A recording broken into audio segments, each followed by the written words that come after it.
dan perkembangan hukum internasional. Istilah hukum internasional pertama kali digunakan oleh Jeremy Bentham pada tahun 1780 dalam bukunya yang berjudul Introduction to the Principles of Morals and Legislation.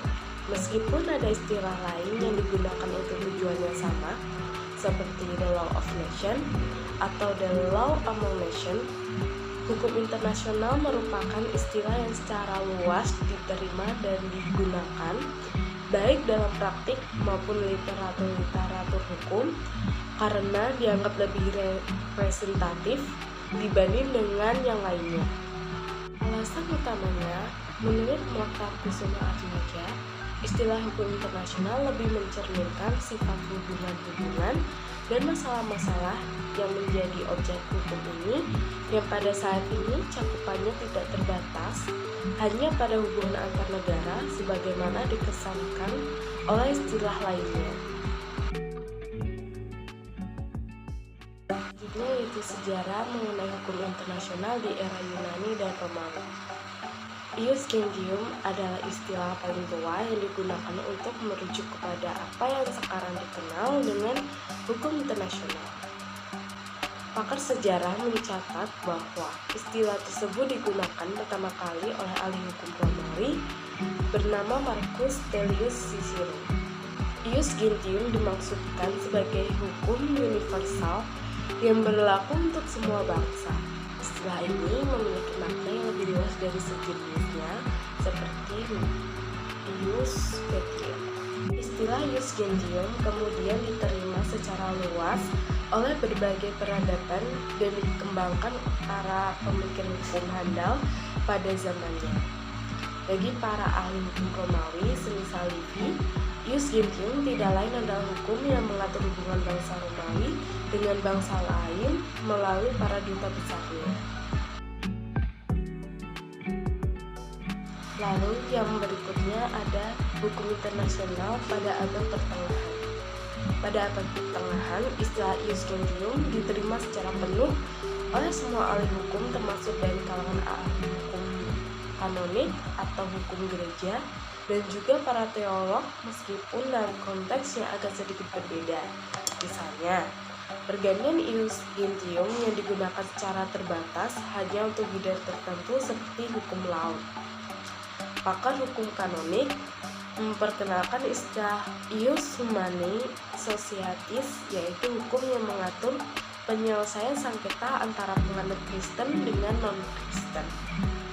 Sumbangan terbesar abad pertengahan dalam hukum internasional adalah pembentukan sistem hukum yang disebut dengan ius commune, yang cakupannya lebih luas daripada ius common law.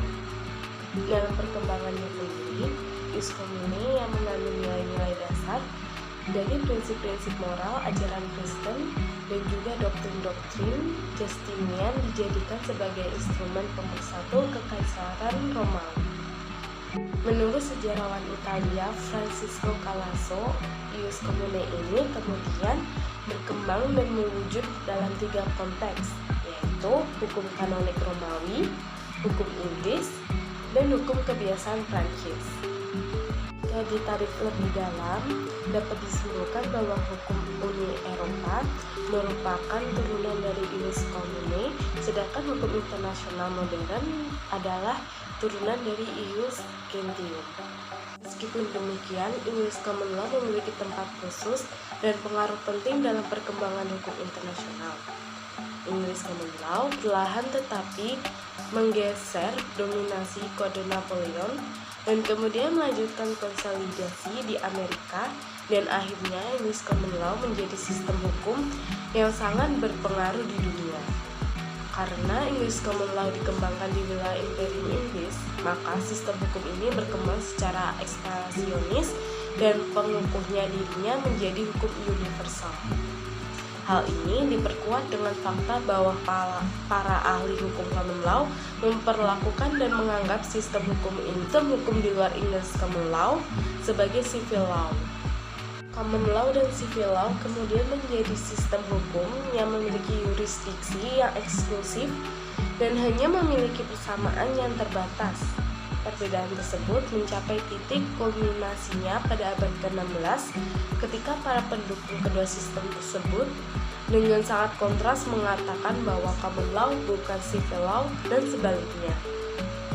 Perbedaan pokok antara civil law dan common law adalah civil law dikembangkan di universitas-universitas dan ini merupakan salah satu kontribusi terbesar dunia Kristen pada abad pertengahan. Sedangkan common law berasal dari praktik-praktik hakim kerajaan, yaitu suatu sistem peradilan yang didasarkan pada prinsip state decisis yang membatasi kewenangan kerajaan melalui pembatasan konstitusional. Dan hukum kanonik memiliki tempat tersendiri dalam perkembangan hukum internasional pada abad pertengahan, karena hukum kanonik berkontribusi besar dalam pembentukan hukum di Eropa. Bahkan Harold Berman menyimpulkan bahwa hukum kanonik adalah sistem hukum modern pertama di Barat.